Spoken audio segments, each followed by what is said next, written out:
नमस्कार दोस्तों। देश विदेशों के प्रसिद्ध और भूले बिसरे नायक नायिकाओं की कथा कहानियों के इस YouTube चैनल में आप लोगों का हार्दिक स्वागत है, जिसका नाम है बिखरे हीरे पन्ने। आज अपनी कहानी की शुरुआत में गणित की एक अनोखी पहेली से करती हूँ, जिसका वर्णन वृहद अरण्यक उपनिषद में किया गया है।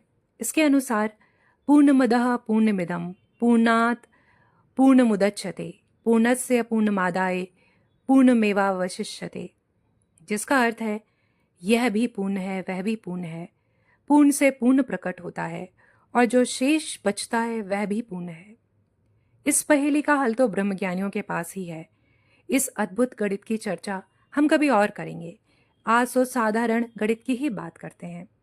नहीं दोस्तों, मैं आपसे गणित के सिद्धांतों पर चर्चा नहीं करूंगी, बल्कि एक ऐसे महान गणितज्ञ और नक्षत्र विज्ञानी की कहानी सुनाऊंगी जो अपने समय से बहुत आगे थे, जिनके गणित और नक्षत्रों के ज्ञान को आधार बनाकर यूरोपियन वैज्ञानिकों ने बहुत सी खोजें की।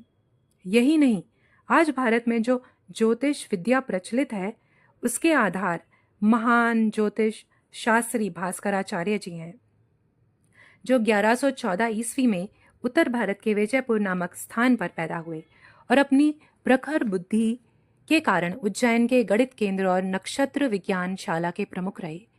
भास्कराचार्य ने अपनी पुस्तक करण कौतूहल में सूर्य ग्रहण और चंद्र ग्रहण के सिद्धांतों को समझाया है।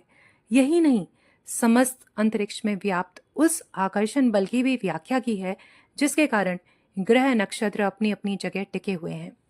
इन सब के ऊपर वे एक महान और अपूर्व पिता थे। आज हमारे देश में बेटी बचाओ बेटी पढ़ाओ जैसे नारे प्रचलित हैं। सोचिए, आज से 1000 वर्ष पूर्व एक पिता की सोच कितनी आधुनिक और प्रगतिशील हो सकती है। आप लोग यह कहानी सुनने के बाद ही जानेंगे। हुआ यूं कि इनकी पुत्री लीलावती की कुंडली में विवाह होते ही पति की मृत्यु का योग था। इस कारण इनकी पुत्री का विवाह होना संभव नहीं था। ऐसे में नक्षत्रों की गति की बारीकी से गणना करने वाले भास्कराचार्य ने अपनी सूझबूझ से 2 नक्षत्रों की गति के बीच एक सूक्ष्म अंतराल निकाला जो विवाह के लिए सुरक्षित था। इस कार्य को सफलतापूर्वक करने के लिए उन्होंने जलघड़ी बनाई, जिसका पूरा खाली होना उस क्षण के आने का संकेत था। उसी समय किसी कारण से भास्कराचार्य को घर से बाहर जाना पड़ा।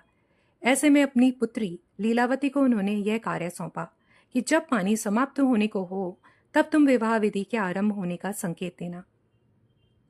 दुल्हन के रूप में सजी लीलावती उत्सुकतावश अपना प्रतिबिंब जल में देखने लगी। तभी उसकी नथ से मोती निकलकर जल घटिका में गिर गया और छेद बंद हो गया।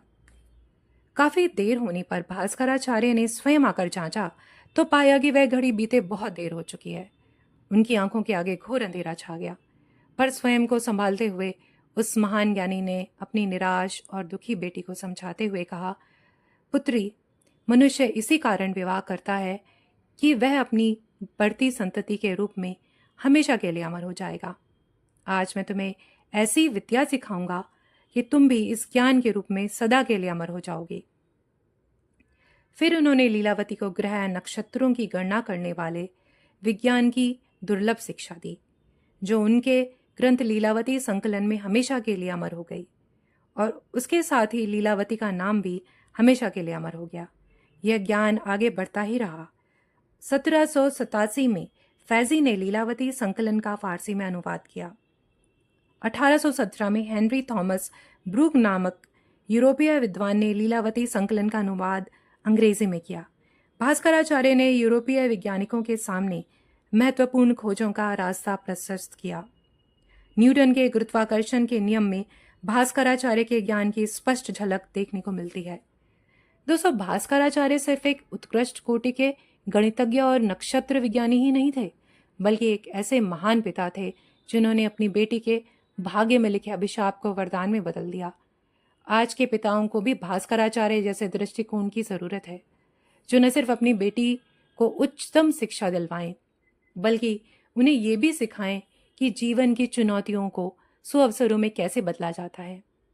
आशा है मेरी आज की कहानी आप सब लोगों को अच्छी लगी होगी। मेरे चैनल को लाइक और सब्सक्राइब करें।